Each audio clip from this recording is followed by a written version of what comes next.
अच्छा जी, आज की क्लास स्टार्ट करते हैं। औज़ुबिल्लाहिमिनश्शैतानिर्रजीम। बिस्मिल्लाहिर्रहमानिर्रहीम। रब्बी इश्रह ली सदरी व यस्सिर ली अमरी वाहलुल उक़दतम मिन लिसानी यफ़क़हू क़ौली। रब्बी ज़िदनी। आज FA2 का कोर्स स्टार्ट करते हैं। FA2 क्या है? FA2 financial accounting. Financial accounting क्या है?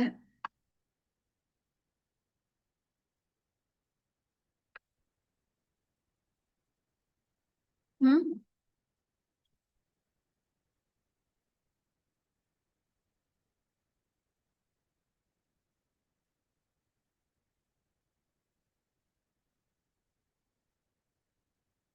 FA2 कोर्स क्या है? इसकी चैप्टर्स कितने हैं? ठीक है, इसका हम जो आगे पढ़ने वाले हैं उससे पहले हमें ये पता होना चाहिए फाइनेंशियल अकाउंटिंग क्या है। क्योंकि भाई आपके पास FA1 FA2 F3 है तो फाइनेंशियल अकाउंटिंग। तो पहले मुझे ये क्लियर करें कि फाइनेंशियल अकाउंटिंग एटलीस्ट है क्या। Financial accounting.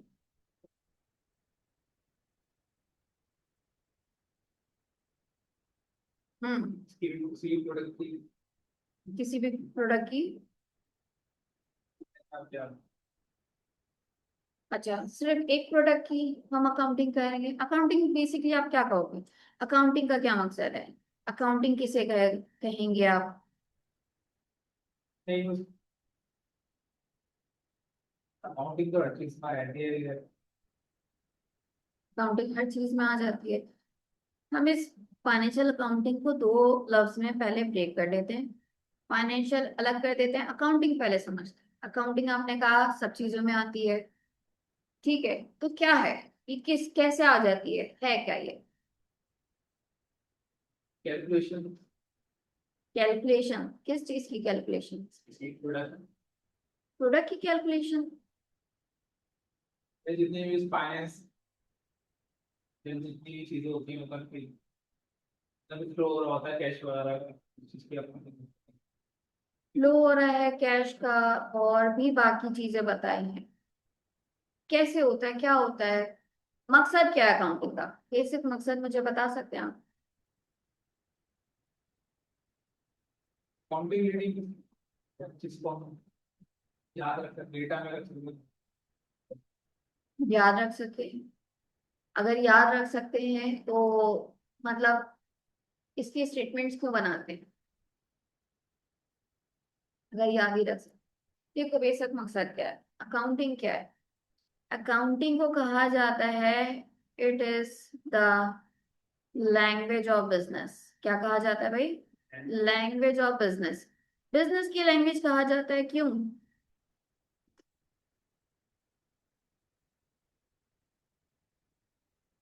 लैंग्वेज का क्या काम होता है?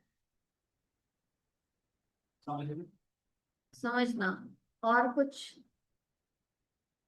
हम अभी सेम लैंग्वेज में बात कर रहे हैं, सेम कम्युनिकेशन कर रहे हैं, यानी उर्दू में कर रहे हैं, बात समझ में आ रही है। मीडियम ऑफ लैंग्वेज एक है। तो क्या आपके सामने इस लैंग्वेज का काम हो रहा है? उर्दू हम यूज कर रहे हैं, मैं आपकी बात समझ पा रही हूँ, आप मेरी बात समझ पा रहे हो। इस इस जबान से हम क्या कर रहे हैं, एक दूसरे को समझ पा रहे हैं, कम्युनिकेट कर पा रहे हैं। किसी भी जबान का मकसद क्या है? कम्युनिकेट करना, अपनी बात दूसरे तक पहुंचाना। कम्युनिकेशन इसी तरह से होती है, आई गेस। अच्छा, अगर मैं आपसे अभी स्पेनिश में बात करना शुरू कर दूं, ठीक है, या फिर जो दूसरी ऐसी लैंग्वेज है, अरबी है, मैं किसी और चाइनीज लैंग्वेज जैसे आपके पास आ रही है, बेशुमार आपके पास लैंग्वेजेस हैं जो आप नहीं जानते, तो मैं उसमें बात करना शुरू कर दूं, क्या होगा? समझ नहीं समझ पाओगे।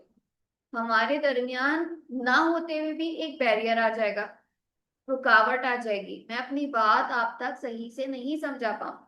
तो अकाउंटिंग क्या करता है? एक रास्ता बनाता है इसके दरमियान, लोगों के दरमियान। कौन से लोग हैं वो? जो बिजनेस करता है, एग्जैक्टली exactly। ये जबान किसकी है? बिजनेस की। किससे बात करना चाह रही है? बिजनेस पर्सन से। क्या बात करना चाह रही है? कैसे प्रोडक्ट कैसे बना सकते प्रोडक्ट कैसे सेल कर सकते हैं, डोंट यू थिंक कि ये मार्केटिंग की बात आ जाएगी? कैसे सेल होगी, ज्यादा होगी कम होगी, मार्केटिंग ज्यादा इस चीज को अच्छे से बेहतर समझा सकेगी कि भाई ये नया तरीका है, इस तरह मार्केटिंग करो, इस तरह लेकर आओ। तो प्रोडक्ट की सेल वहां नहीं आएगी। यहाँ तो हमने देखा कि अकाउंटिंग एक लैंग्वेज है। किसकी लैंग्वेज है भाई? आपने कहा ये बिजनेस की लैंग्वेज है। किसके लिए बनी गई है? बिजनेस पर्सन्स के लिए, ऐसा ही है। बिजनेस पर्सन्स के लिए ये बनी है। ये क्यों बनी है? ताकि वो बिजनेस की बात जान सके। तो ऐसी क्या बात है जो एक बिजनेस बाकी लोगों से, यानी कि बाकी लोगों से वो करना चाह रहा है? क्या बात करना चाह रहा होगा? बिजनेस को भला क्या बात करनी है दूसरों से? हैं? इस मतलब कि अपनी प्रोडक्ट को कैसे सेल कर सकते हैं या कैसे बना सकते हैं। चलो और कुछ, और क्या बात करना चाह रहे हैं?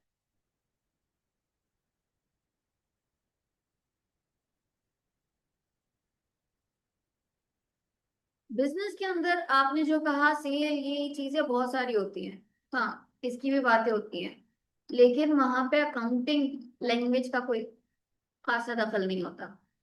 फिर कब होता है? बिजनेस क्या बताना चाहता है, बिजनेस कम्युनिकेट करता है बिजनेस पर्सन से कि भाई उसकी हेल्थ कैसी है, उसकी वेल्थ कैसी है, यानी उसकी फाइनेंशियल पोजीशन कैसी है।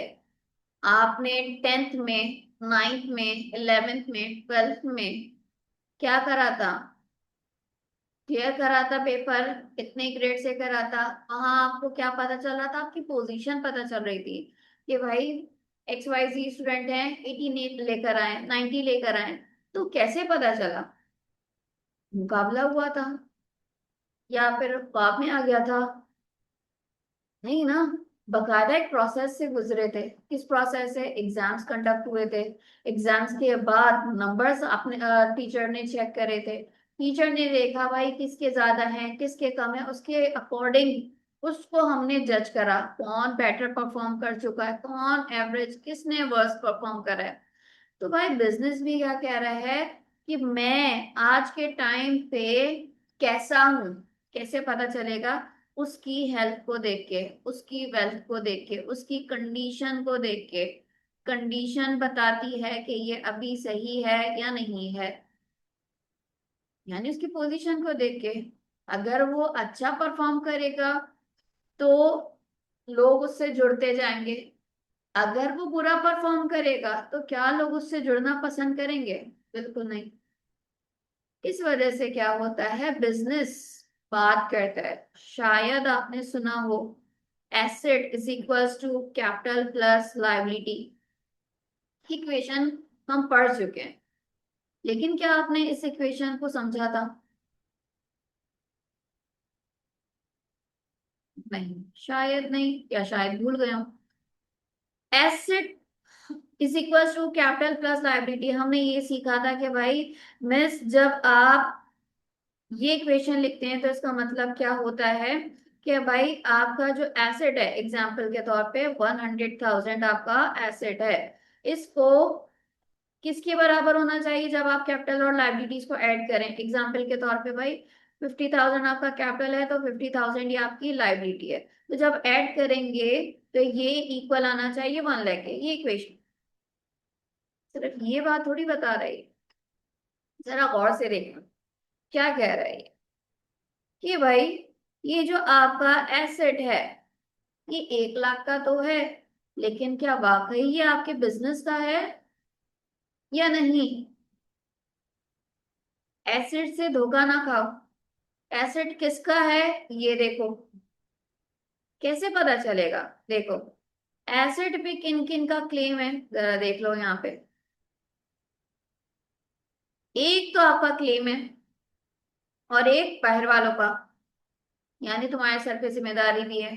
किसी को तुमने उधार वापस करना है, किसी की भाई सर्विस आपने प्रोवाइड करनी है, आपने पहले से पेमेंट ले ली है, किसी सप्लायर को आपने पेमेंट करनी है, तो बाहर वालों का कितना हक बन रहा है इस एसेट पे? ये जो एसेट है, और आपका कितना बन रहा है। ये बता रहा है बिजनेस की असल हकीकत कि बिजनेस कितना स्ट्रांग है, कितना हेल्दी है, कितना वेल्दी है। अगर तो ये आपके पास कुछ इस तरह से परफॉर्म कर रहा है, ठीक है, मैं मान रही हूँ कि 1 लाख का ये एसेट्स है, और लाइबिलिटीज कितनी है भाई आपके पास, 20,000।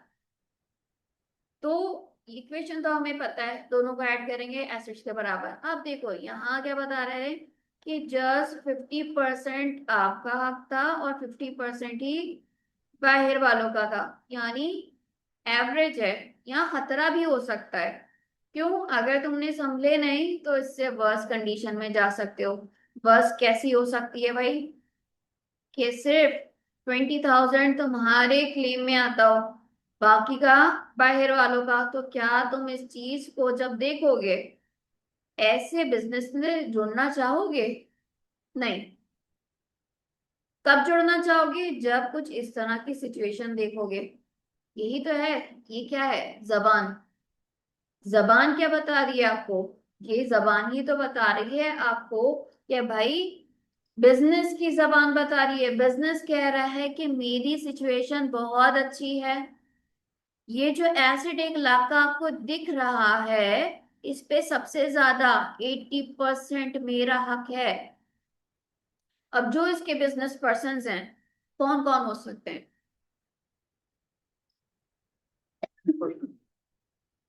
कौन बिजनेस से लिंक करता है, कौन रिलेट करता है? शॉप। शॉप। शॉप ओनर भी। ऑनर। और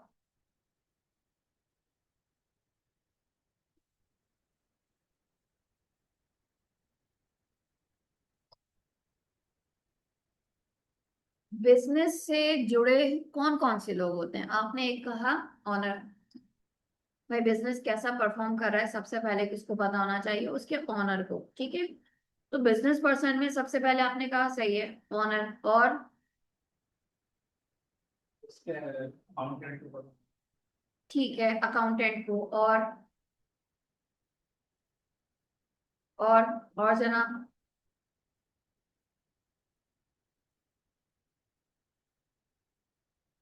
भाई उसके मैनेजर को भी पता होना चाहिए।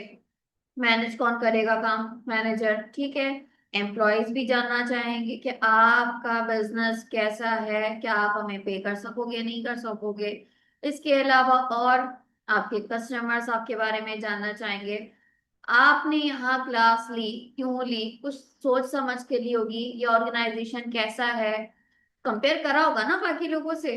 तो कस्टमर आपके बारे में जानना चाहेंगे, बिजनेस के बारे में। उनको अब जो बिजनेस से रिलेट कर रहे हैं, बिजनेस पर्संस, तो वो क्या जानना चाहेंगे कि भाई ये बिजनेस कैसा है, अच्छा है, बुरा है, वट एवर, इसकी मार्केट में वर्थ है, नहीं है। फिर इसके अलावा और कौन जानना चाहेगा? सप्लायर्स। सप्लायर्स मोस्टली अब क्या होता है, पेमेंट कर देते हो। समटाइम ऐसा होता है कि भाई आप अकाउंट पे परचेज करते हो, तो आप पे वो अंधा एतमाद करे? नहीं, ऐसा तो नहीं होगा।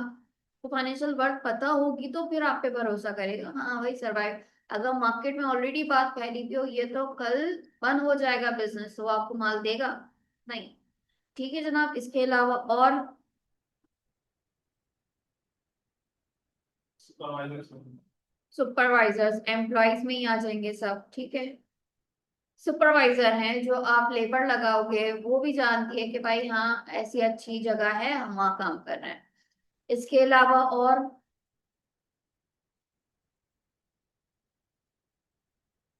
इसके अलावा भाई गवर्नमेंट, टैक्स अथॉरिटीज, ठीक है। Tax authority. टैक्स। टैक्स। हाँ, जब आप, जब, अच्छा वो डायरेक्टली आपसे नहीं लिंक करते। आपसे लिंक क्यों करेंगे?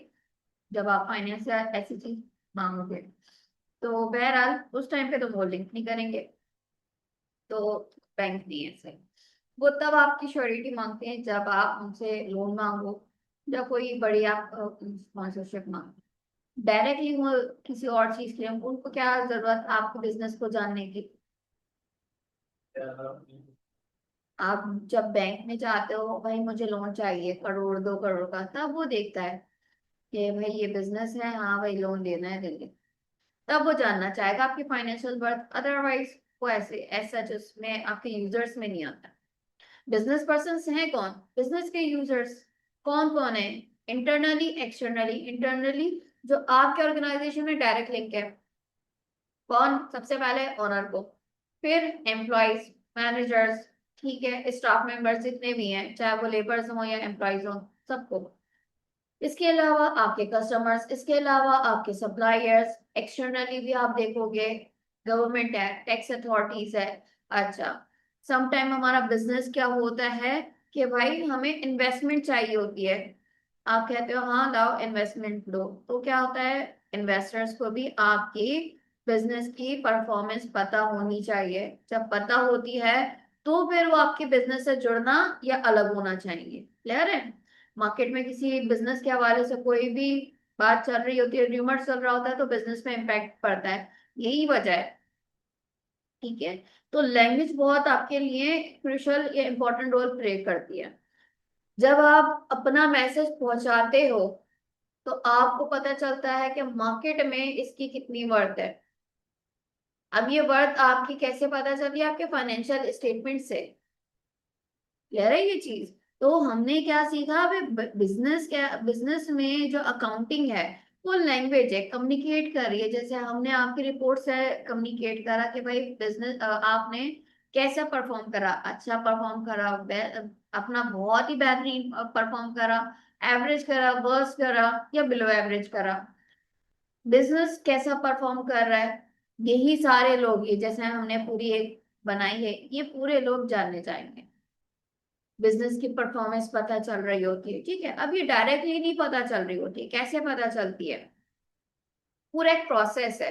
फाइनेंशियल स्टेटमेंट आपकी डायरेक्टली नहीं बनती है, जैसे आपकी रिपोर्ट कार्ड एकदम से, भाई एकदम से ऊपर से उतरती भी आई थी नहीं। क्या हुआ था? सबसे पहले आपका एग्जाम कंडक्ट कराया गया था, एग्जाम के बाद मार्क्स आए थे, मिस ने क्या करा, मार्क्स एक जगह लिख दिए, आपके, दूसरे स्टूडेंट के, अली के, मेहर के, सबके, सब स्टूडेंट्स के मार्क्स उन्होंने देख लिया कि इंग्लिश के कितना है, उर्दू के कितना है, मैथ्स के कितना है। तो इस तरह से उन्होंने देख लिया कि आपके पास सबसे ज्यादा किस स्टूडेंट के मार्क्स आए, देन उसके बाद किसके आए, उसके बाद तो आपने पोजीशन उसके हिसाब से दी थी। यहाँ क्या है, सेम इसी तरह से डायरेक्टली फाइनेंशियल स्टेटमेंट नहीं बनती है। क्या होता है, सबसे पहले आप रिकॉर्डिंग करते हो, सबसे पहले आप रिकॉर्डिंग करते हो, रिकॉर्डिंग करने के बाद उसको, अब आपने रिकॉर्डिंग कर ली है, बहुत सारी चीजों की रिकॉर्डिंग करी होगी, उसको आप क्लासिफाई करते हो, यानी लेजर्स में डालते हो। हमने देखा था बेशुमार आपके अकाउंट्स के लेजर्स बनते हैं, आपके पास नंबर ऑफ ट्रांजैक्शंस होती हैं, बेशुमार आपकी ट्रांजैक्शंस होती हैं, आप सेल करते हो, आप परचेज करते हो, आप एक्सपेंसेस पेयर करते हो, आप एक्सपेंसेस को पेड करते हो, आप रिसीव करते हो, आप लोन देते हो। ठीक है? बहुत सारी चीजें होती हैं। तो आप क्या करोगे उस टाइम पे? रिकॉर्ड करते हो। रिकॉर्ड करने के बाद उसको, एक्सक्यूज मी प्लीज, लास्ट, यही सा एग्जिट, या तो आप वहां से चले जाए।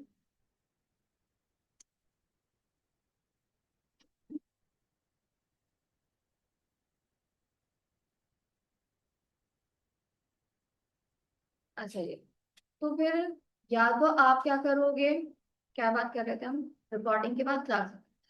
तो रिकॉर्डिंग के बाद आप क्या करते हो, बेशुमार आपकी जितनी ट्रांजैक्शंस होती हैं उसको रिकॉर्ड करने के साथ साथ उनकी क्लासेस में डाल देते हो। एग्जाम्पल, हमने क्लासेस पढ़ी भी हैं, समझी भी थी कि भाई लेजर्स बनाते हैं, तो वही क्या उनकी क्लास है। जैसे हमें पता होता था हमारे इंग्लिश, तमाम स्टूडेंट्स के इंग्लिश में कितने मार्क्स आए, किसके ज्यादा हैं, किसके एवरेज, तो इंग्लिश, उर्दू, मैथ, साइंस, बहुत सारे सब्जेक्ट्स की अलग अलग उन्होंने मार्किंग करी हुई थी। यहाँ पे भी सेम इसी तरह समझ लो कि यहाँ पे भी क्या है, आपके पास डिफरेंट अकाउंट्स की क्लासेस बनी हुई होती हैं, कैश की, अकाउंट रिसीवेबल की, अकाउंट्स पेबल की, इसके अलावा सेल्स की, इसके अलावा आपके रेंट एक्सपेंस की, इसके अलावा आपके एडवर्टाइजिंग एक्सपेंस की, बहुत सारे आपके पास ट्रांजेक्शन्स से रिलेटेड क्लासेस निकल रही होती हैं, उन क्लासेस को आप करते रहते हो। जितनी आपके पास positive side, negative side, debit credit करते रहते हो, क्लासेस में डालते रहते हो उनकी एक्टिविटीज को। देन फिर आप क्या करते हो, उसको पीरियड एंड पे, मंथ एंड पे समराइज करते हो, ठीक है। समराइज करने के बाद आपको एक बैलेंस मिलता है। एग्जाम्पल कि भाई आपने बहुत सारी एक्टिविटीज कैसे रिलेटेड करी हैं। आपके पास बिजनेस में कैश इनफ्लो भी हुआ होगा, कैश आउटफ्लो भी हुआ होगा, है ना। एग्जाम्पल के तौर पे 200,000 का कैश इनफ्लो हुआ और 150,000 का कैश आउटफ्लो हुआ, यानी 2 लाख का इनफ्लो डेबिट साइड, 1,50,000 का आउटफ्लो यानी क्रेडिट। तो आपको कुछ चेंजेस दिख रही होंगी, बैलेंस आता हुआ दिख रहा होगा, 50,000 का डिफरेंस दिख रहा होगा। ये 50,000 का डिफरेंस क्या बता रहा है, प्लीज एक्सक्यूज मी, वापस आ रहे। तो आप डिफरेंस आता हुआ देखते हो, ये डिफरेंस क्या है, इसका बैलेंस है। इस तरह से हम हर अकाउंट का देख रहे होते हैं। आपके पास अकाउंट रिसीवेबल, आपके पास नोट्स रिसीवेबल, आपके पास अकाउंट्स पेबल, आपके पास सेल्स, आपके पास दूसरी और चीजों का इस तरह से बैलेंस आता है। उन बैलेंसेस को, उन फाइनेंशियल इंफॉर्मेशन को, फाइनेंशियल डेटा को आप क्या करते हो, फाइनेंशियल स्टेटमेंट्स तक ले जाते हो, ठीक है। उन फाइनेंशियल डेटा को ही आप ले जाते हो, ठीक है।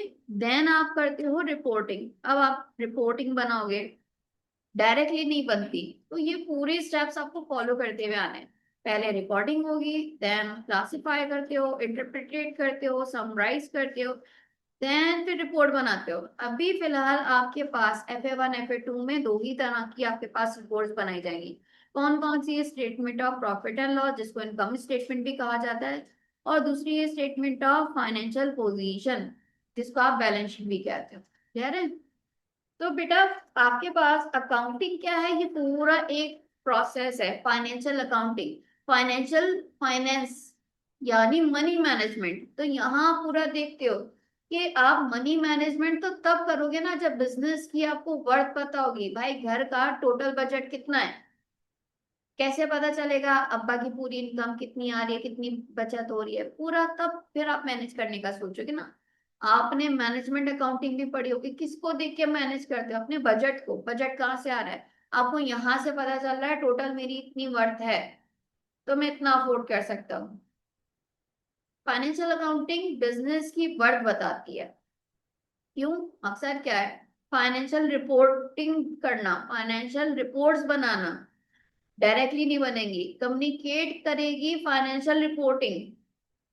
अभी फिलहाल आपके लेवल पे दो हैं, आगे इंशाल्लाह और भी पढ़ेंगे, सही है, जब F3 में हो गया तो फिर आप और भी कोर्स इसमें पढ़ोगे, स्टेटमेंट ऑफ फाइनेंशियल पोजीशन और स्टेटमेंट ऑफ फाइनेंस, क्या कहते हैं, statement of profit and loss के अलावा और भी थे। तो बहरहाल वो तब की बात है, यहाँ तक बताओ कि फाइनेंशियल अकाउंटिंग क्लियर है अब, ठीक है। इन शॉर्ट अगर कोई भी पूछे भाई फाइनेंशियल अकाउंटिंग क्या है, फाइनेंशियल अकाउंटिंग है एक ऐसा प्रोसेस जो बिजनेस की फाइनेंशियल वर्थ बताता है, फाइनेंशियल पोजीशन क्लियर करता है। किसको? ये लैंग्वेज है, अकाउंटिंग को लैंग्वेज क्यों कहा गया है, किसके लिए है, बिजनेस की लैंग्वेज है। किन के लिए है? बिजनेस पर्संस के लिए। कौन बिजनेस पर्सन है? आपके इंटरनल भी होते हैं, आपके एक्सटर्नल यूजर्स भी होते हैं। इंटरनल यूजर्स आपके एम्प्लॉयज, आप खुद ऑनर जो है, आप खुद ऑनर, इसके अलावा एम्प्लॉयज, इसके अलावा कस्टमर्स, इसके अलावा सप्लायर्स, इसके अलावा और लोग जो आपसे डायरेक्टली लिंक कर रहे हैं, और इनडायरेक्टली गवर्नमेंट टैक्स अथॉरिटीज है, इन्वेस्टर्स हैं, वो आपसे हाँ लिंक कर रहे हैं लेकिन थोड़ा अलग। तो ये तमाम पूरी भाई कहानी थी फाइनेंशियल अकाउंटिंग की, इसीलिए हम बोलते हैं it is an art of recording. Art क्यों कहा गया है? शायद ये चीजें मैंने लिखवाई हुई थी, पहले लिखी भी होंगी, लिखी हुई, मैं दोबारा से बता देती हूँ। क्या कहा जाता है इसके बारे में, ये बात क्लियर है, इसको मिटा दूं?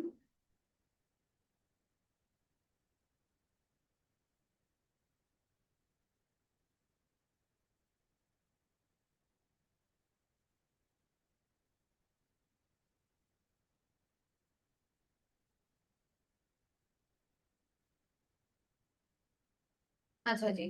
फिर आपके पास डेफिनेशन लिखी हुई आती है क्या? इट इज एन, यानी किसको कहा गया? अकाउंटिंग को। It is an art of recording. Art क्यों कहा गया है? It is an art of recording,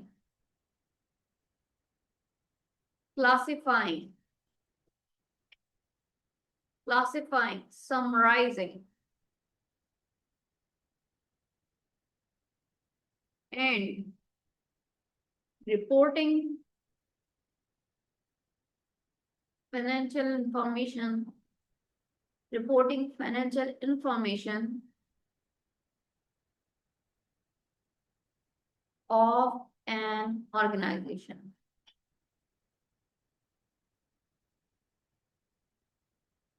art क्यों कहा गया है? वजह क्या है इस प्रोसेस को आर्ट कहने की? Any idea?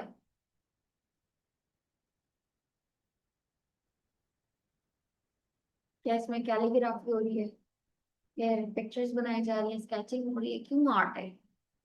आर्ट का लफ्ज हमने वही सुना है। फिर कैमरामैन देखा है, शादियों में जाते हैं, वैसे ही आप फिल्म वगैरह देख दोगे तो कैमरा पर्सन को पता है कि किस एंगल से लेना है, कैसा शूट लेना है। आया कि आपने ब्रॉडर पिक्चर दिखानी है, नैरो दिखानी है, किस पे फोकस करता हुआ दिखाना है, उसको पता है कौन सा एंगल चूज करना है। तो यहाँ पे अब देखो, ये पूरा काम करने वाला अकाउंटेंट, सिर्फ इसको पता है अकाउंटिंग करनी कैसे। इस वजह से क्या कहा गया है? आर्ट है।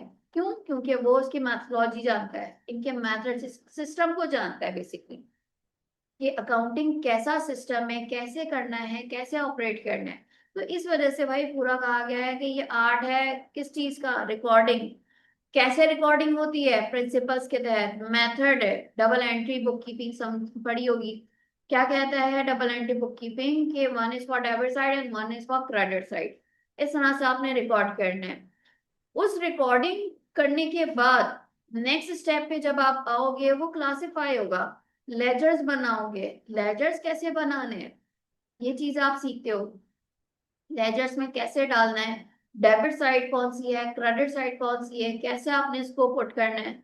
उसके बाद फिर आप उसको समराइज करना सीखोगे। भाई आपने लेजर्स में डाल तो दिया, आप समराइज करना सीखो।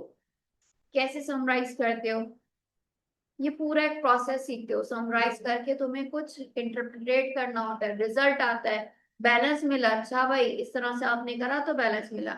इंटरप्रेट करने के बाद आप उनकी रिपोर्ट्स बनाते हो। जो आपके पास बैलेंस आ रहा है, इंफॉर्मेशन, फाइनेंशियल इंफॉर्मेशन आपको दी जा रही होती है। Cash, account receivable, account payable, ठीक है, इसके अलावा और दूसरी चीजों की आपको फाइनेंशियल इंफॉर्मेशन मिलती है। उसको आप रिपोर्ट्स में डालते हो। और अभी मैंने आपको सिर्फ दो रिपोर्ट्स के बारे में बात करी है। तमाम ऑर्गेनाइजेशन की ऐसे ही होती है। ऑर्गेनाइजेशन आपके पास दो तरह की होती हैं। एक होती है बेटा प्रॉफिट ऑर्गेनाइजेशन, एक होती है नॉन प्रॉफिट ऑर्गेनाइजेशन। प्रॉफिट और नॉन प्रॉफिट का मतलब, यानी हर ऑर्गेनाइजेशन के लिए काम होगा। अकाउंटिंग तो सब जगह होगी, प्रॉफिट ऑर्गेनाइजेशन में भी, नॉन प्रॉफिट में भी। तो ये प्रॉफिट क्या है और नॉन प्रॉफिट क्या है? प्रॉफिट होगा। हाँ, जहाँ पे आपको प्रॉफिट हो रहा, नॉन प्रॉफिट मतलब जहाँ प्रॉफिट नहीं हो रहा। प्रॉफिट नहीं होगा। अच्छा, प्रॉफिट नहीं हो रहा मतलब जानबूझ के नहीं हो रहा या गलती से नहीं हो रहा? गलती से नहीं, गलती से नहीं हो गलती रहा। होती है चल। अच्छा, ऐसा कुछ नहीं है। देखो प्रॉफिट ऑर्गेनाइजेशन का मतलब क्या है, हम बिजनेस, आप चाहे ऑर्गेनाइजेशन या बिजनेस की जो भी बात करो, बिजनेस का असल मकसद क्या है? प्रॉफिट जनरेट करना, प्रॉफिट अर्न करना, है ना? यही है ना मकसद। तो अब जितने भी ऑर्गेनाइजेशन प्रॉफिट के लिए काम कर रहे हैं, चाहे वो स्कूल्स हो, चाहे वो हॉस्पिटल्स हो, चाहे वो रेस्टोरेंट्स हो, चाहे वो जो आपकी ट्रैवलिंग एजेंसीज हो, वो तमाम क्या है? प्रॉफिट ऑर्गेनाइजेशन है। मल्टीपल आपके पास नेम्स आ जाएंगे इसमें। नॉन प्रॉफिट क्या है? जिनका मकसद प्रॉफिट अर्न करना नहीं है, वो वेलफेयर के लिए काम कर रही है, इंसानों की फलाह बहबूद के लिए काम कर रही है। अब उसमें कुछ आपके पास एजुकेशन सिस्टम भी आ जाता है, कुछ आपके पास हेल्थ फैसिलिटीज भी आ जाती हैं। जो आपके लिए, इंसान के लिए काम कर रही है, फलाह बहबूद के लिए काम कर रही है, for the welfare of human being काम कर रही है। एग्जाम्पल जेडीसी है, एग्जाम्पल खदमत खल्क, आपने शायद सुना, सैलानिया आपने सुना होगा। तो ये इदारे इंसानों के फलाह बहबूद के लिए काम कर रहे हैं। इसके अलावा आपने जेडीसी के हिसाब से एक और सुना होगा कि उन्होंने एक प्रोजेक्ट लॉन्च करा है जो एजुकेशन से रिलेट करता है।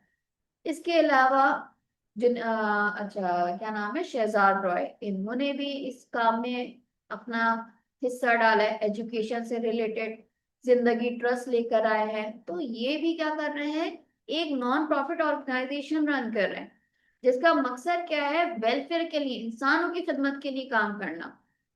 इनके पास आ रही होगी कहीं ना कहीं से रेवेन्यू हो रहा होगा, लेकिन वो रेवेन्यू नहीं कहलाएगा। आप सोर्स ऑफ इनकम अलग रखते हो, प्रॉफिट अर्निंग नहीं रखते। आप या तो किसी से चैरिटी मांग रहे होते हो, या कोई ऐसी और मतलब शो कर दिया कि भाई टिकट खरीदो ताकि हमारे पास पैसे आए, आप हमें सपोर्ट करो। तो वहां से इनके पास कुछ मनी आ रहा होता है।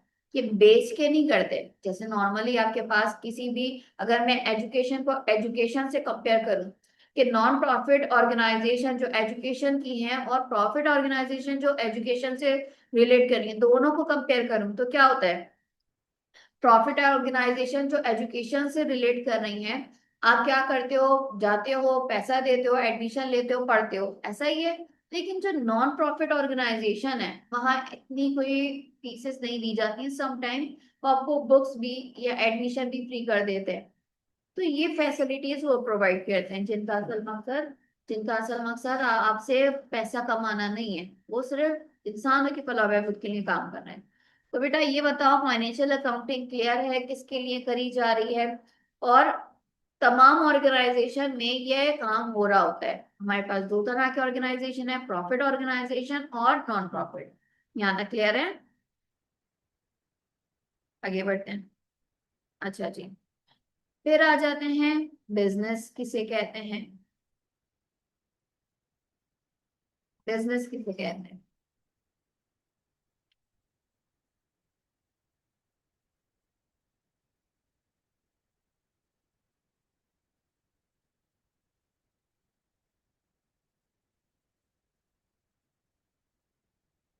प्रोडक्ट प्रोडक्ट सेल करना, और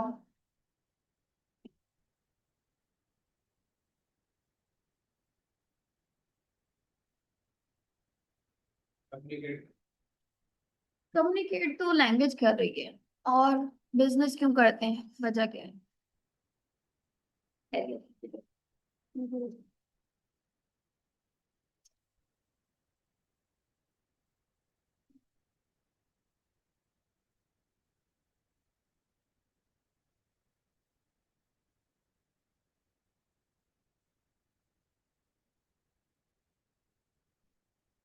देखो, बिजनेस में आपने पहली बात सही कही कि भाई आप क्या करते हो, सेल करते हो। बेसिकली बिजनेस में आप बिजी रहते हो, ये जो बिजनेस निकला है बिजी वर्ड से निकला है। किस चीज में बिजी रहते हो, एक्टिविटीज को परफॉर्म करने में। क्या करते हो भाई, एक्टिविटीज को परफॉर्म करते हो, परफॉर्म करने में बिजी रहते हैं। अब ये आपके पास एक्टिविटीज होती क्या है, कौन कौन सी एक्टिविटीज होती हैं, जैसे आपने कहा कि सेल करते हैं। अब सेल कितनी तरह से हो सकती है, या तो आप बनाते हो और बेचते हो, ऐसा ही है। तो हमने क्या कहा, मैन्युफैक्चर करके बेचते हो, या किसी से बनी बनाई चीज लेते हो। मैन्युफैक्चर करके एग्जाम्पल बना के बेच रहे हो। आपने रॉ मटेरियल खरीदा, लकड़ी खरीदी, फर्नीचर बनाया, बेच दिया। समटाइम आप डायरेक्टली बेचते हो, समटाइम क्या करते हो, आपका कारखाना है, आप शॉप्स को बेच देते हो। एग्जाम्पल के तौर पे ये लैपटॉप है, किसी और ने बनाया, बेच कौन रहा होता है, कोई और। शॉप्स पे जाता है, वो लोग सेल कर रहे होते हैं, आपको डिफरेंट कंपनीज के नेम पता है। ठीक है, तो वो कंपनीज क्या कर रही है, इसको बना रही है, इसको डायरेक्टली नहीं बेच रही है एंड यूजर तक। किसको दे रही हैं, जो आपके रिटेलर्स होते हैं, शॉपकीपर्स हो रही हैं। तो वो क्या करते हैं, बना बनाया माल खरीदते हैं और आगे सेल करते हैं। वो क्या कहलाते हैं भाई, ट्रेडर्स। या ये काम जो कहलाता है वो ट्रेड कहलाता है। जो बना के बेच रहे हैं वो क्या है, मैन्युफैक्चर। और वो कैसे काम कर रहे हैं, मैन्युफैक्चर करके। जो बना बनाया माल खरीद रहा है बेच रहा है वो क्या कर रहा है, ट्रेड कर रहा है, क्या करने वाले ट्रेडर्स। इसके अलावा और कैसे हो सकता है, कौन सी एक्टिविटीज हो सकती हैं जिसमें आप बिजी रहते हो, जिसमें हम बिजी रह रहे हैं। एग्जाम्पल, सर्विस दे रहे हैं ना आपको, आपको पढ़ा रहे हैं, रेस्टोरेंट जाते हो, जो वहां पे आपको फैसिलिटीज मिलती है, भाई शेफ आपको बना के दे रहा है, आपके जो वहां पे वेटर्स होते हैं आपको सर्व कर रहे हैं। इसी तरह आपके पास जो डॉक्टर्स हैं वो आपको सर्व कर रहे हैं। ठीक है, तो आपके पास कौन सी फैसिलिटीज हैं, सर्विसिंग में बेशुमार फैसिलिटीज आपको मिल रही होती हैं। तो एक्टिविटीज आपने देखी, कौन कौन सी एक्टिविटीज हैं भाई, मैन्युफैक्चरर में या फिर आप ट्रेडिंग में या फिर सर्विसिंग में आप बिजी रहते हो। अब इनका मकसद क्या है, इन एक्टिविटीज को करने का मकसद क्या है भाई, प्रॉफिट अर्न करना। क्या करना, प्रॉफिट अर्न करना। बिजनेस का असल मोटिव क्या है, प्रॉफिट अर्निंग। ठीक है, अब मुझे ये बताएं कि बिजनेस में तमाम एक्टिविटीज, अब भाई मैन्युफैक्चर कर रहे हो तो तमाम तरह की मैन्युफैक्चरिंग या तमाम तरह की ट्रेडिंग ये बिजनेस कहलाएंगी। एग्जाम्पल, ये आपने, हाँ पूछे। सब।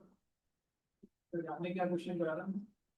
मैंने कहा कि आप बिजनेस में हर तरह की मैन्युफैक्चरिंग कर लो, हर तरह की ट्रेडिंग कर लो, क्या वो बिजनेस कहलाएगी। एग्जाम्पल के तौर पे आप ट्रेड कर रहे हो, किसको भाई, ड्रग्स खरीदा और बेच दिया, ट्रेड ही है ना। तो क्या ये बिजनेस कहलाएगा,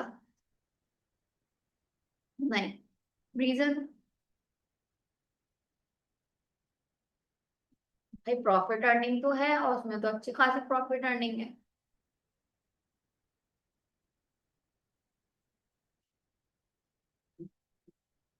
रीजन, फिर तो वापसी होती।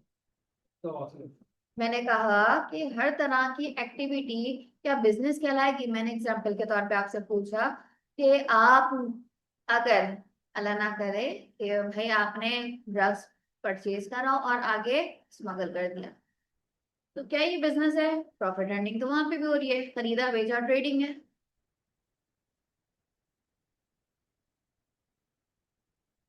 नहीं, क्यों नहीं, लीगल। लीगल नहीं है। तो हम हमेशा कौन सी एक्टिविटीज में बिजी रहते हैं, जो लीगल होती हैं। अब ये वेरी करती है, लीगल एक्टिविटीज वेरी करती है कि ये कंट्री टू कंट्री वेरी कर लेगी कि भाई पाकिस्तान में कोई चीज मना है, इसका कानून इजाजत नहीं देता, वहां पे आप उस चीज का बिजनेस नहीं कर सकते। इंडिया में एग्जाम्पल के तौर पे आपको वहां बीफ सेल ये करना मना है, पाकिस्तान की बात कर ले, यहाँ पे आराम से आपको मिल जाएगा, आप इसका बिजनेस कर सकते हो। ठीक है, तो ये क्या है, बिजनेस में आपके पास हर तरह की एक्टिविटी बिजनेस नहीं कहलाएगी। प्रॉफिट आप बहुत सारी चीजों से कमा रहे होगे, लेकिन वो फिर बिजनेस की डेफिनेशन, बिजनेस की जो आप जिस चीज को बिजनेस कहोगे वो नहीं कहलाएगा। बिजनेस तब कहलाएगा जब आप लीगल एक्टिविटीज के थ्रू प्रॉफिट अर्न कर रहे होगे। वो तमाम एक्टिविटीज फिर आपके पास क्या कहलाएंगे भाई, बिजनेस। बिजनेस में आपके पास तीन तरह की एक्टिविटीज दिख रही होती है, मैन्युफैक्चरिंग होता है, ट्रेडिंग होता है, सर्विसिंग। Is it clear.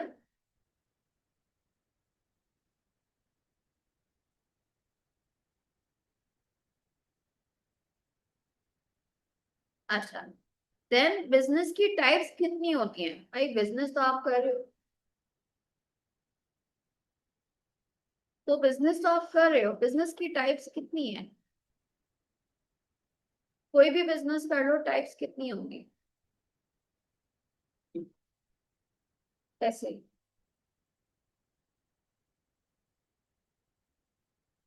देखिए, बिजनेस की कौन कौन सी टाइप्स हैं, अगर तो आप अकेले मालिक हो, सिंगली आप चला रहे हो, तो क्या कहलाओगे भाई, सोल प्रोप्राइटर। क्या कहलाओगे, सोल प्रोप्राइटर। सिंगल ओनर हो, आपने भाई गली के कोने पे आपने फ्रेंच फ्राइज की दुकान खोल ली है, या कोई आपने फास्ट फूड की, या फिर आपने स्टेशनरी की, या फिर आप खुद ही छोटा मोटा कोई बिजनेस लेके बैठे, या बड़ा बिजनेस, आपकी जितनी इन्वेस्टमेंट है आपने अपनी जेब से या भाई किसी दोस्त से या किसी और बाहर वाले से लोन लेके स्टार्ट कर दिया, आप खुद चला रहे हो, single owner, sole proprietor. More than one person यानी टू से स्टार्ट हो सकता है, पीढ़ी तक चला जाएगा, वो क्या कहलाएंगे भाई, पार्टनर्स,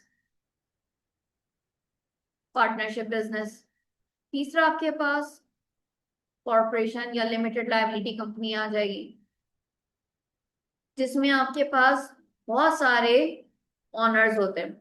अब यहाँ ऑनर्स क्या कहलाते हैं, यहाँ आप इन्वेस्टमेंट करते हो, यानी अब जब आप सोल प्रोप्राइटर की बात करते हो या पार्टनर्स की बात करते हो, तो पार्टनर्स भी क्या करते हैं भाई, जितना उनके पास होता है वो उतना हिस्सा डालते हैं या फिर किसी से ले लेते हैं, या सोल प्रोप्राइटर भी ये करता है, जितना उसकी जेब में होता है वो उसमें इन्वेस्ट कर देता है, या अगर उसको जरूरत होती है तो वो बाहर से ले लेता है।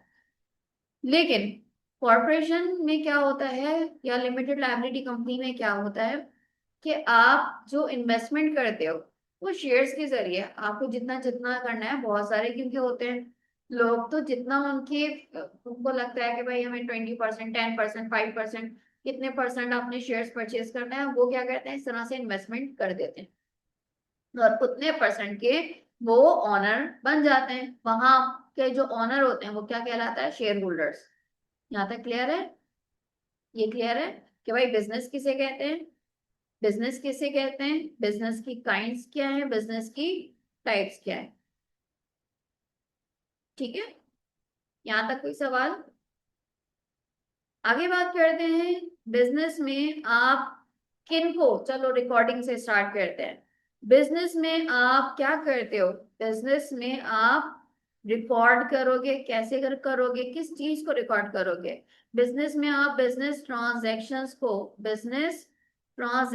को रिकॉर्ड करते हैं, है ना।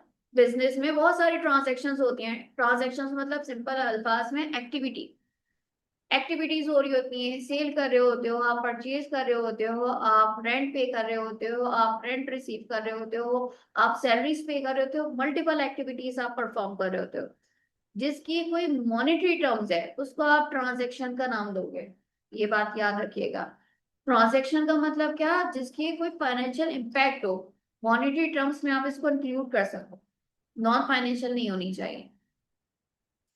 इसको आप क्या करते हैं भाई, इसको आप सबसे पहले कौन सी जगह पे रिकॉर्ड करते हो, बुक्स ऑफ प्राइम एंट्री में। कहाँ रिकॉर्ड करते हो, बुक्स ऑफ प्राइम एंट्री में। ठीक है, अब बुक्स ऑफ प्राइम एंट्री कौन कौन सी हैं, cash day book, cash day book, very good, cash return day book, cash payment day book, ठीक है, कैश पेमेंट डे बुक, और cash cash payment day book आपने कहा, cash receive day book, not return. Cash payment day book होता है और एक receive day book, एक आप रिकॉर्डिंग के लिए यूज करते हो, किसकी, पेमेंट की रिकॉर्डिंग, इसको कलेक्टिवली कैश डे बुक कहा जाता है। एक तरफ आप लिखते हो पेमेंट का हिसाब किताब, एक तरफ आप लिखते हो रिसीविंग का हिसाब किताब, तो क्या कहलाएगी, cash payment day book, cash receiving day book. ठीक है, और इसके अलावा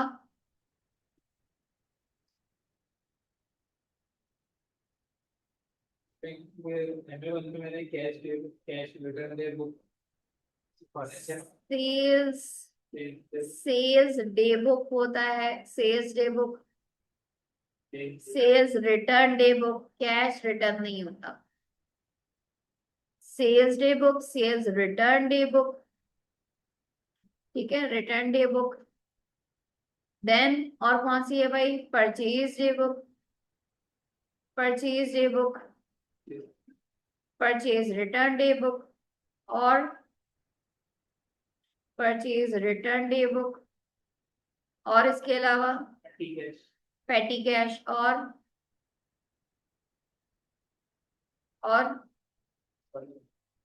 जर्नल्स।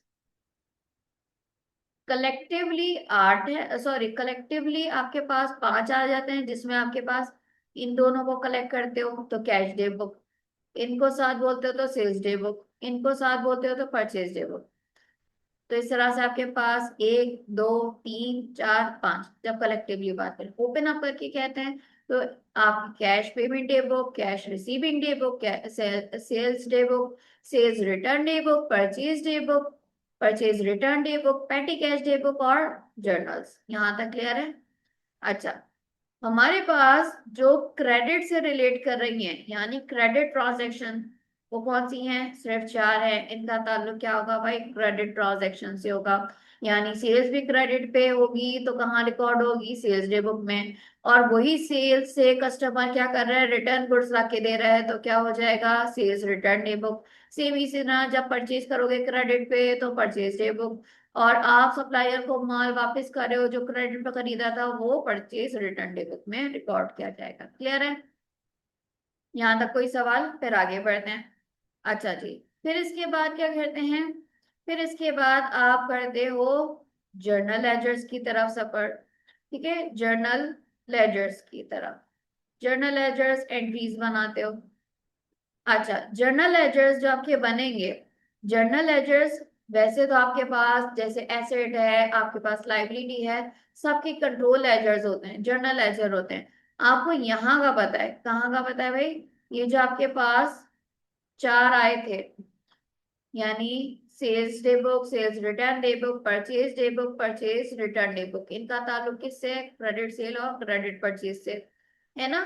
तो हमने यहाँ देखा था जब आप क्रेडिट पे ट्रांजैक्शन करते हो तो वहां आप इंडिविजुअल सप्लायर और इंडिविजुअल कस्टमर के लेजर्स भी बनाते हो और उनको टोटल करके फिर कंट्रोल की बात करते हो। ठीक है, तो वो आपका जर्नल लेजर कहलाएंगे, कंट्रोल लेजर्स कहलाएंगे। यहाँ तक समझ में आया? आगे बढ़ते हैं। जर्नल लेजर्स के बाद आगे का सफर क्या होता है भाई? उनकी आप जो बैलेंस निकलता है, बैलेंस करते हो लेजर्स को, जर्नल लेजर्स को बैलेंस करते हैं। बैलेंस करने के बाद क्या करते हो भाई? आप इनको फिर फाइनेंशियल स्टेटमेंट्स तक लेके जाते हो। फाइनेंशियल स्टेटमेंट्स मैंने कौन कौन सी बताई हैं? दो हैं आपके पास, statement of profit and loss और statement of financial position. Clear है ये? तो ये आपके पास अकाउंटिंग साइकिल या आप कह सकते हो एक अकाउंटिंग प्रोसेस है। यहाँ तक कोई सवाल?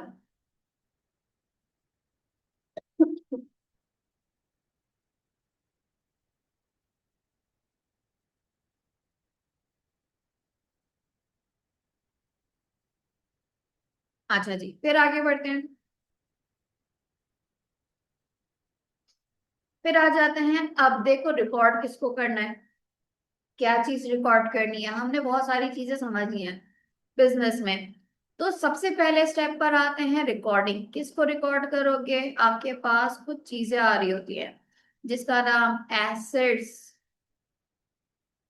एक्सपेंसेस, रेवेन्यू, लायबिलिटी, इस तरह से आता है।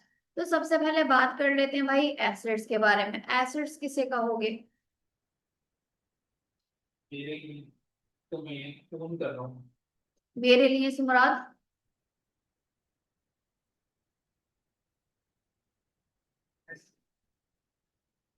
मतलब तो मेरी टीचर में बोलते हैं। बिजनेस की, नॉट मेरे लिए। किसके लिए? बिजनेस के लिए। बिजनेस की मिल्कियत में हो और उसको वो ओन कंट्रोल कर रहा हो। ठीक है, और कुछ इसमें ऐड करना चाहेंगे या बस यही है? हम्म, इसलिए से भी करंट ऐसे कंपाउंड करंट ऐसे। ठीक है। तो मैंने आपको क्या कहा था कि एसेट्स आपको किसे कहोगे? कि जो बिजनेस के रिसोर्सेस हैं और उन रिसोर्सेस को वो बिजनेस ओन और कंट्रोल करता है। मैंने कहा था एसेट्स को समझने के लिए दो सवालों के पहले जवाब दो। अगर तो वो दो सवाल हाँ में है तो वो रिसोर्सेस बिजनेस के लिए एसेट है। ठीक है, मैंने क्या कहा था? पहला सवाल कि क्या वो रिसोर्स बिजनेस की ओनरशिप और कंट्रोल में है? अगर है तो दूसरे सवाल पर आओगे। दूसरा सवाल क्या? क्या वो तुम्हें कोई फ्यूचर में बेनिफिट दे सकता है?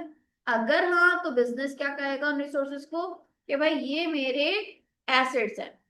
ठीक है, आप लिखते हो एसेट्स, आप लिखते हो ना ये पूरा, assets are the resources Assets are the resources which business own and control, own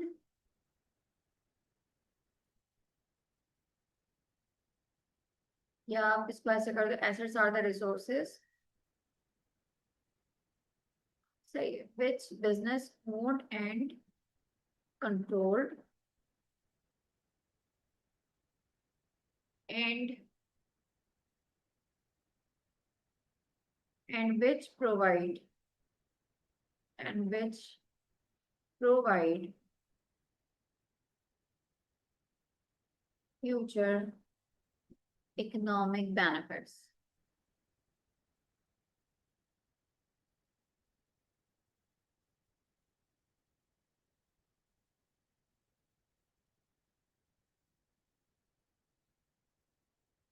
ठीक है, तो क्या है, दो सवालों के जब जवाब दे दो तो फिर हम ये फैसला करते हैं कि भाई क्या ये मुझे, फिर आप ये देखते हो कि ये मुझे कितने अरसे तक फायदा दे सकता है, क्या एक साल के अंदर या एक साल से ज्यादा, है ना। उसकी बुनियाद पे हम कहते हैं कि जो एक साल के अंदर अंदर आपको बेनिफिट दे देता है वो क्या कहलाता है, करंट एसेट।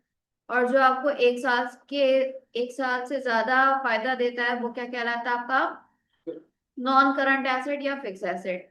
ठीक है, कौन कौन से एसेट्स आएंगे जो एक साल के अंदर अंदर आपको फायदा दे दें, एक साल के अंदर अंदर जो आपको फायदा दे सकते हैं वो कौन कौन से होंगे।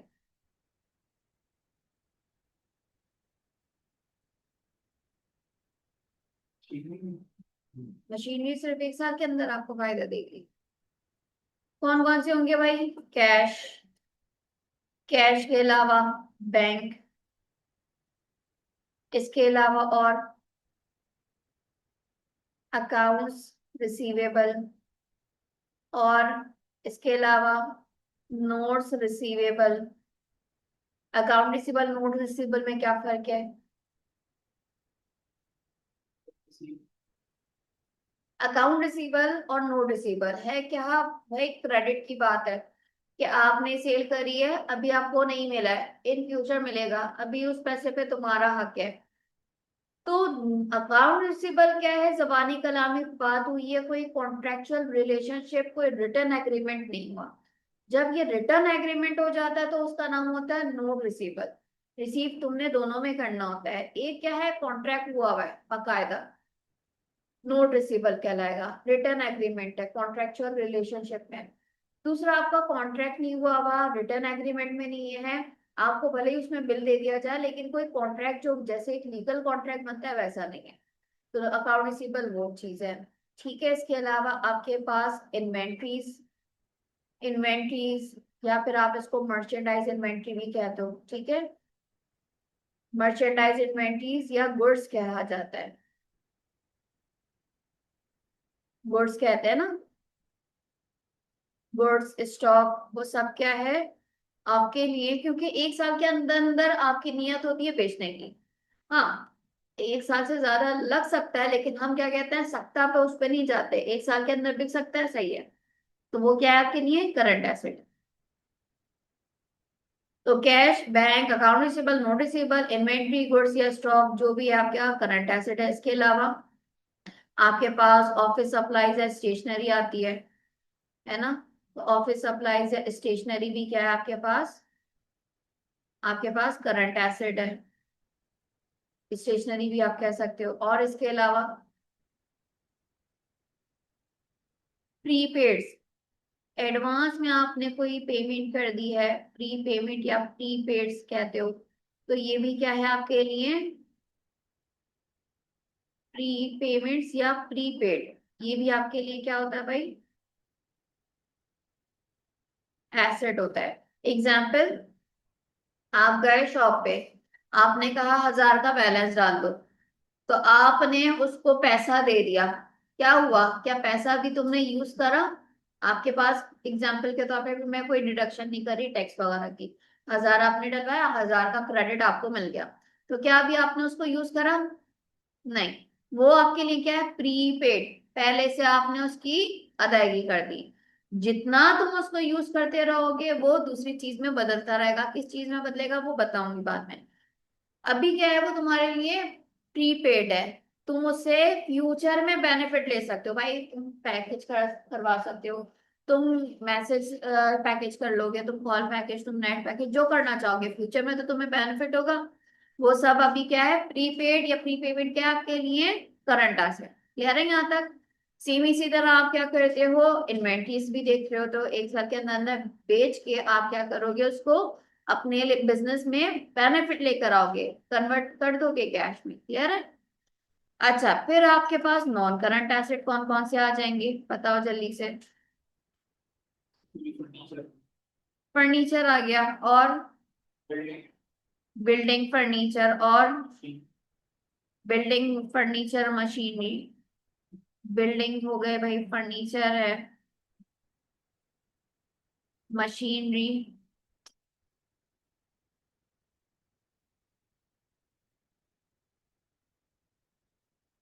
मशीनरी। अच्छा, इसके अलावा, मशीनरी के अलावा प्लांट। प्लांट या इक्विपमेंट का आपने नाम सुना होगा। इक्विपमेंट है, और इसके अलावा इक्विपमेंट और लैंड भी होता है, land, building, land, building, machinery, furniture है। यहां तक क्लियर है? अच्छा, मोटर व्हीकल्स। मोटर व्हीकल्स, ठीक है।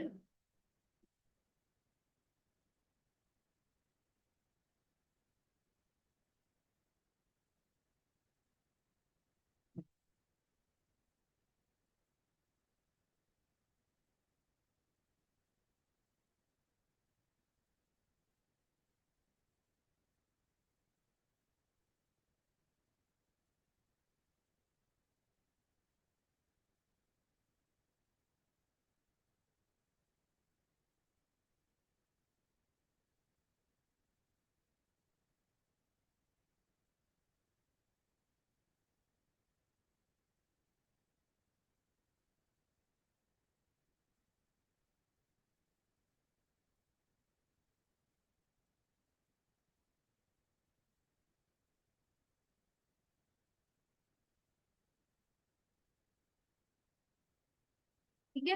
अच्छा देखो, एसिड्स आपके पास जो आ रहे हैं, हमने करंट और नॉन करंट दोनों देख लिए थे। आपके पास करंट और नॉन करंट में जो आपके नॉन करंट एसेट्स हैं, नॉन करंट एसेट्स में,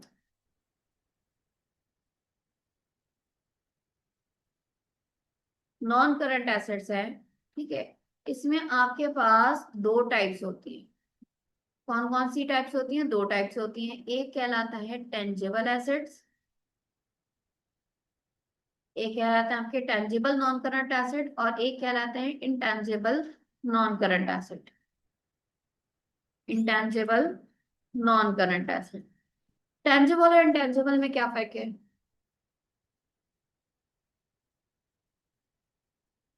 नहीं पता। देखो, टेंजिबल का अगर हम डिक्शनरी में वर्ड देखें तो ऑक्सफोर्ड डिक्शनरी में अगर हम देखते हैं तो इसका मतलब है जिसकी कोई फिजिकल एग्जिस्टेंस हो। Anything that has physical existence. Example, जैसे चेयर है, जैसे बिल्डिंग है, जैसे लैंड है, जिसको आप अपनी नेकटाई से देख सको, छू सको, सेंस कर सको, महसूस कर सको, इन शॉर्ट। तो वो क्या है, आपके पास टेंजिबल आइटम्स हैं। इनटेंजिबल कौन सा? जिसकी कोई फिजिकल एग्जिस्टेंस ना हो। यानी मैं पढ़ा रही हूँ, पढ़ाने की कोई फिजिकल एग्जिस्टेंस है, टीचिंग की नहीं है, टीचर की बॉडी है, कोई फिजिकल एग्जिस्टेंस नहीं है। आप महसूस कर सकते हो, क्यों? कानों में आवाज आ रही है, सुन रहे हो, बाहर कुछ हो रहा है, सुन रहे हो, महसूस कर रहे हो, कोई इसकी फिजिकल बॉडी नहीं है। ठीक है। तो आपके पास टेंजिबल और इंटेंजिबल का मतलब क्या है? एक जिसकी कोई फिजिकल एग्जिस्टेंस हो, इंटेंजिबल का मतलब क्या है? जिसकी कोई फिजिकल एग्जिस्टेंस ना हो। तो अभी तक हमने जितने पढ़े थे भाई आपके पास बिल्डिंग है, नॉन जो आपके पास बिल्डिंग है, मशीनरी है, या फिर आपने देखा था बिल्डिंग है, मशीनरी है, इक्विपमेंट्स हैं, आपके पास फर्नीचर है, फिक्सचर्स हैं, ये जितनी भी चीजें हैं ये टेंजिबल नॉन करंट एसेट है। तो फिर इसके अलावा इंटेंजिबल कौन से हैं?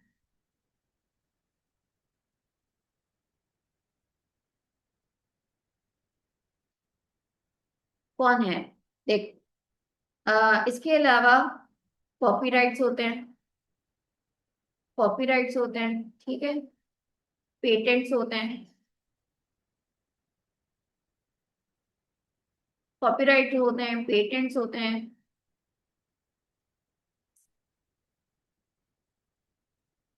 पेटेंट्स होते हैं, कोई सॉफ्टवेयर्स हो सकते हैं जो आपने बनाए हो। इसके अलावा गुडविल है,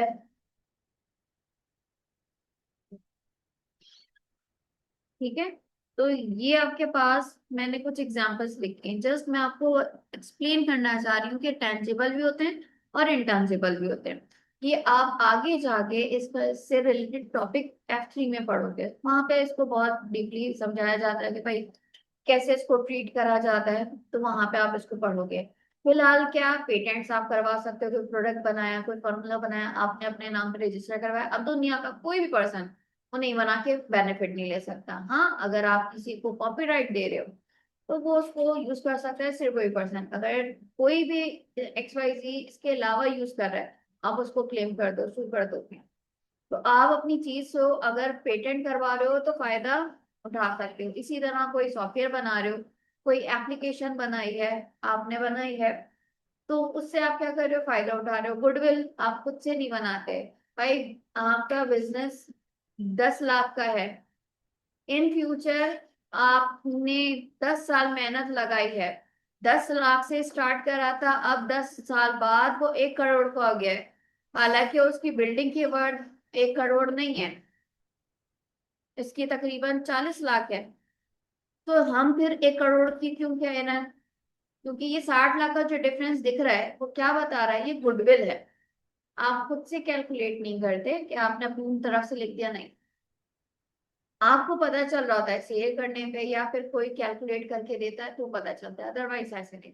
तो बहरहाल आपके पास क्या है, एसेट्स किसे कहेंगे? 2 सवालों के अगर आपको जवाब मिल जाते हैं तो आप उस चीज को एसेट कहते हो। वो तमाम रिसोर्सेज जो आपके बिजनेस के ओनरशिप और कंट्रोल में है, पहला सवाल। अगर हाँ होता है तो दूसरे सवाल पर आते हो। दूसरा सवाल क्या है कि भाई क्या वो तुम्हें फ्यूचर में बेनिफिट दे सकती हैं? अगर हाँ दोनों का जवाब है तो इसका मतलब क्या है, तो इसका मतलब क्या है, वो तमाम रिसोर्सेज आपके बिजनेस के लिए एसेट्स हैं। फिर आप देखते हो कि कौन सा एसेट मुझे कितने अरसे तक के बेनिफिट दे सकता है। तो आप ये चीज चेक करते हो कि भाई मुझे कौन सी चीज 1 साल के अंदर बेनिफिट दे रही है और कौन सी चीज 1 साल से ज्यादा बेनिफिट दे रही है। जो 1 साल के अरसे तक मुझे बेनिफिट दे रही है वो मेरे लिए करंट एसेट है, जैसे कैश है, जैसे बैंक है, जैसे आपके पास ऑफिस सप्लाईज हैं, जैसे स्टेशनरी है, जैसे आपके पास प्रीपेड है, जैसे आपके पास स्टॉक है, इन्वेंट्री है। ठीक है जनाब, तो ये तमाम क्या है, आपके लिए करंट एसेट्स हैं। नॉन करंट जो 1 साल से ज्यादा तुम्हें फायदा दे रहे हैं, और नॉन करंट में फिर हमने देख लिया भाई, नॉन करंट की 2 टाइप्स हैं। एक को आप छू सकते हो, महसूस कर सकते हो, देख सकते हो, टेंजिबल है, और एक इंटेंजिबल है जिनकी कोई फिजिकल एग्जिस्टेंस नहीं है, लेकिन फ्यूचर में तुम्हें बेनिफिट जरूर देंगे। ठीक है, तो हमने देख लिया था टेंजिबल में आपके पास land, building, machinery, equipment, plants है, तो मोटर व्हीकल्स, वो तमाम चीजें आपके लिए क्या है, टेंजिबल एसेट्स। और इंटेंजिबल आपके पास कॉपीराइट, पेटेंट, ये कुछ एग्जांपल्स हैं, गुडविल है। ठीक है, ये तमाम आपके पास क्या है, इंटेंजिबल एसेट्स है। यहाँ तक क्लियर है?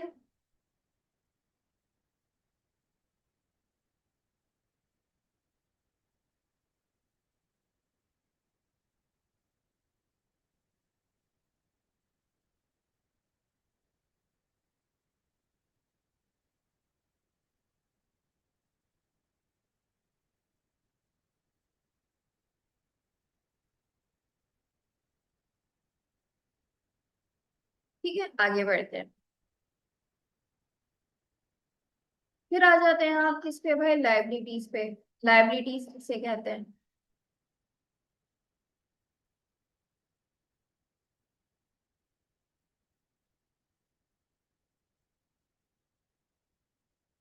लाइबिलिटीज किसे कहेंगे?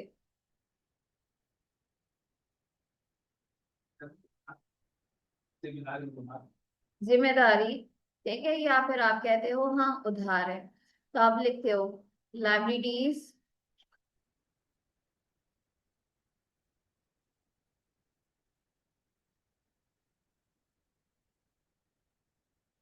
liabilities are the obligations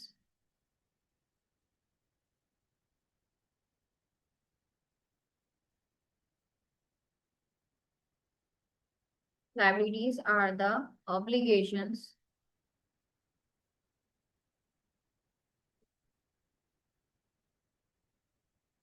obligations किसे कहते हैं भाई? जिम्मेदारी। obligations of the organization या फिर business.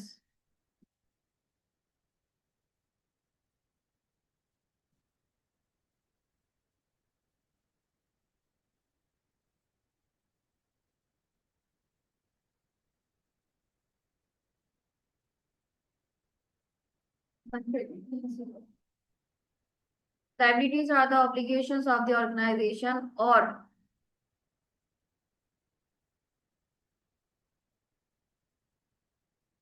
amount owed to creditors।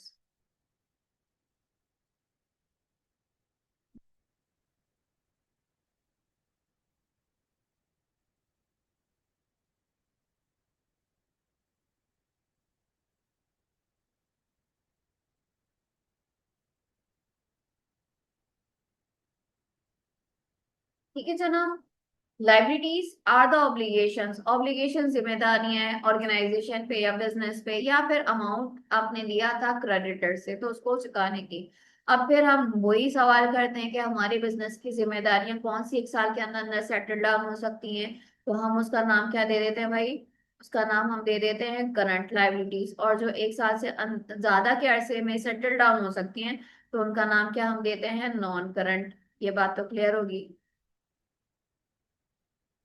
अब कौन सी ऐसी जिम्मेदारियां जो एक साल के अंदर अंदर आप उसको सेटल डाउन कर सकते हो? हम्म।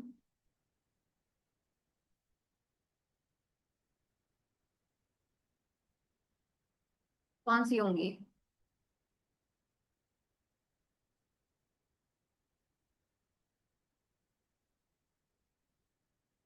टीचर। टीचर का। तो टीचर को फीस दी हुई है, हम्म। रोज पढ़ा के 30 साल के अंदर से करा। हाँ, अनअर्न्ड हुआ हुआ है, ठीक है। अनअर्न्ड यानी अभी उसने कमाया नहीं है, पहले से एडवांस पेमेंट ले ली है, एडवांस ले लिया बेसिकली, और उसने अपनी फैसिलिटी नहीं दी है, तो वो भी क्या है आपके लिए? अनअर्न्ड है। ठीक है, अनअर्न्ड लाइबिलिटी है। और इसके अलावा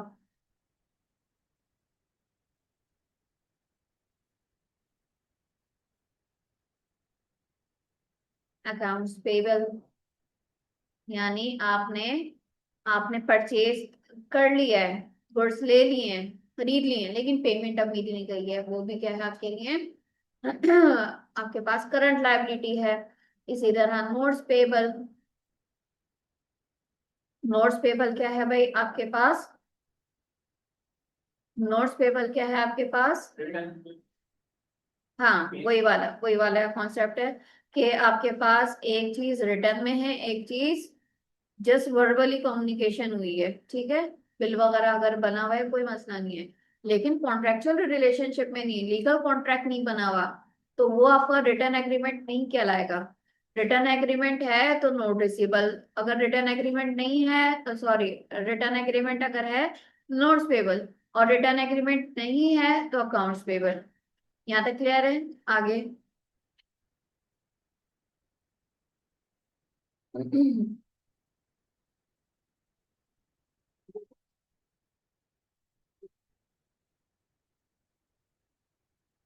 एक्रूड एक्सपेंसेस, एक्रूड एक्सपेंसेस किसे कहते हैं?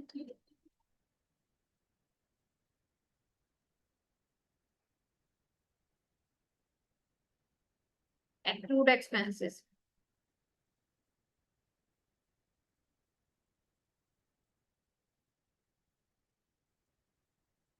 जब नेट सही नहीं चलता ना, बहुत खराब लगता है। एक्रूड एक्सपेंसेस में ये एक्सपेंसेस तो अलग चीज है, तो आप यहाँ क्यों लेकर आ गई हैं? देखें, इनकी के लिए करने हैं।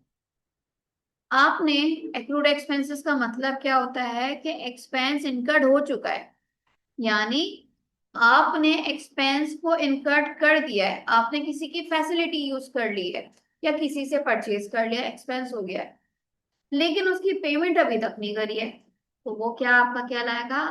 Liability, current liability. एग्जाम्पल, आपके इलेक्ट्रिक की मजे से यूज कर रहे हो बिजली, सही है, आपके पास बिल आ रहा है, एग्जाम्पल जनवरी की, जनवरी का आपका महीना था, आपने उसकी यूज कर ली है फैसिलिटी, लाइट यूज कर रहे हो, ठीक है। अब आपके पास बिल आ रहा है 28 तारीख को, और बिल पे लिखा हुआ है कि आप फरवरी की 10 तारीख तक ये बिल अदा कर सकते हो। आपने क्या करा? फैसिलिटी यूज कर ली ना, तो क्या पेमेंट करी? नहीं। Expense has been incurred but not yet paid. Clear है ये चीज? एक्रूड एक्सपेंसेस का मतलब एक्सपेंस हो चुका है लेकिन तुमने अभी अदायगी नहीं करी। तो भाई जब तुम महीने का हिसाब लिखने बैठोगे कि जनवरी में मेरे कितने एक्सपेंसेस हुए, तो आप लिखोगे मेरा एक्सपेंस है ये, क्या तुमने इसकी अदायगी करी? नहीं। एक्रूड एक्सपेंसेस है, लायबिलिटी है। बात समझ में आई? सेम इसी तरह से आप क्या कर रहे हो, जनवरी में आपने जो बिल्डिंग खरीदी थी, तो सॉरी रेंट पे ली थी, अब आपने पूरा कर लिया है, आप महीना तक कब देते हो? शुरू किए 5-10 तारीख तक, अब कब दोगे? जनवरी का महीना दूसरे महीने में, सही है। तो वो एक्सपेंस तो हो गया जनवरी का, ये क्या है? आपने एक्सपेंस इनकट कर दिया है लेकिन उसकी पेमेंट नहीं हुई है, तो एक्रूड एक्सपेंसेस आपके पास लाइबिलिटी कहलाएगी। कौन सी लाइबिलिटी भाई? करंट लाइबिलिटी, जो 1 साल के अंदर अंदर हो सकती है। जो 1 साल से ज्यादा हो जाएगी वो कौन सी है? Non current. हो सकता है आप लोन ले लो मोर देन 1 ईयर का, हो सकता है कि आप मोर देन 1 ईयर का ही होगा। अच्छा, इसके अलावा बॉन्ड्स, डिबेंचर्स वगैरह होते हैं, वो अभी आपका नहीं बता रहे, ठीक है। तो समझते हैं बैंक लोन आपका क्या है? नॉन करंट लाइबिलिटी, जो 1 साल से ज्यादा के अरसे में आप सेटल डाउन करते हैं। लाइबिलिटी इटसेल्फ ऑब्लिगेशंस हैं, जिम्मेदारी है। अगर तो तुमने किसी से पैसा लिया है, अब पैसा किससे ले सकते हो सकता है 100-200 रुपए लिया, तो ये इतनी बड़ी जिम्मेदारी तो नहीं है 1 साल के अंदर अदा कर दो, हाँ। लेकिन तुम लाखों के हिसाब से लोगे तो ऑब्वियसली बैंक की तरफ जाओगे, कोई फाइनेंशियल इंस्टीट्यूशन की तरफ जाओगे, वो आपकी करंट लाइबिलिटी नहीं होगी, वो मोर देन 1 ईयर की होगी, वो आपकी नॉन करंट है। आप जब परचेज करते हो तो आप उसको कहते हो कि भाई मैं महीना, 2 महीना, 3 महीने में चुका दूंगा, आपके लिए सालों साल इंतजार थोड़ी करेगा, करंट लाइबिलिटी है, ठीक है। और वही एक्सपेंसेस अब आप जनवरी का बिल 2 साल बाद थोड़ी अदा करोगे, आपने अगर उसकी फैसिलिटी ले ली है तो क्या करोगे? नेक्स्ट मंथ तक अदा कर दोगे। सेम इसी तरह अब मैं बच्चों से अगर एडवांस की पेमेंट ले लूं, तो मैं सर्विस उसको 2-3 साल बाद थोड़ी दूंगी, 1 साल के अंदर अंदर देना होगा उसको, सही है। हाँ, ये हो सकता है कि भाई मंथ आपका दिसंबर का है तो फिर वो दूसरा साल लग जाएगा बिल फर्स्ट, लेकिन आपका कहलाएगा क्या? 1 साल के अंदर अंदर ही होती है नॉर्मली, ये सही है ना? तो ये बात क्लियर है? यहाँ तक कोई सवाल? इसको यहीं तक रखते हैं, इसको रिवाइज कर लीजिएगा, इंशाल्लाह फिर नेक्स्ट क्लास में आगे इसको कंटिन्यू करेंगे। तो कल जो वीडियो आता है ये इसका लिंक लिंक भेज देते हैं, मुझे ठीक है। रिवाइज करने में थोड़ा आसान होगा। सही है।